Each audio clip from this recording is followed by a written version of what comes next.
Well, in the early days of Minnesota's statehood, St. Peter was proposed to be the state capital and fell seconds short of that distinction. Aaron Stuvey has the details of the legend and what local leaders are doing to keep it alive.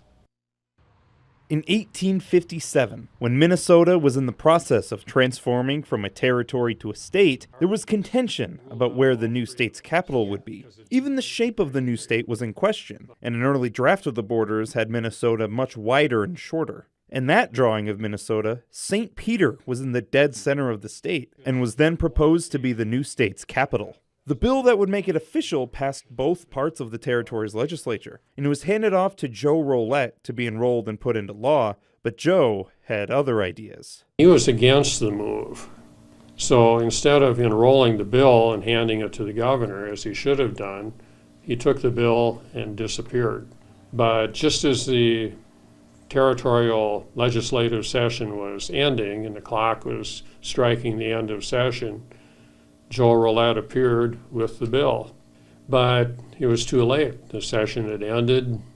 No further action could be taken. St. Paul then became the new capital. It had already acted as the capital for the territory. But even today, history buffs ask what if, speculating on what a capitalized St. Peter would look like, particularly where the Capitol building would be. Some believe it would have been Minnesota Square Park. Others believe a former hotel built around that time that still stands today. Some historians, however, believe that the only place that would meet the requirements of the building would be around the intersection of 5th Street and Union, right next to what is now the Nicollet County Fairgrounds. 1 block north of Union was Capitol Street with an OL.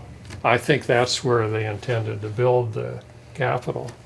I can't prove it, but it meets every requirement. The story of the almost capital has become a local legend, and some want to keep the legend alive. Local legislators Erica Schwartz and Nick Frentz each authored bills to recognize St. Peter as the honorary capital of Minnesota, and St. Peter's Chamber of Commerce director Ed Lee was asked to tell the story of the infamous bill to the legislature. There is some precedent for the distinction, as the city was recognized as the state's honorary capital in the early 1960s for the duration of the annual Capitol Days festival that ran for 3 years. Minnesota embraces history more than other states do, and always been proud of that, to be a Minnesotan, because there's such an attention to history, an appreciation of history, and history tourism is alive and well. In St. Peter, Aaron Stuvey, KEYC News Now.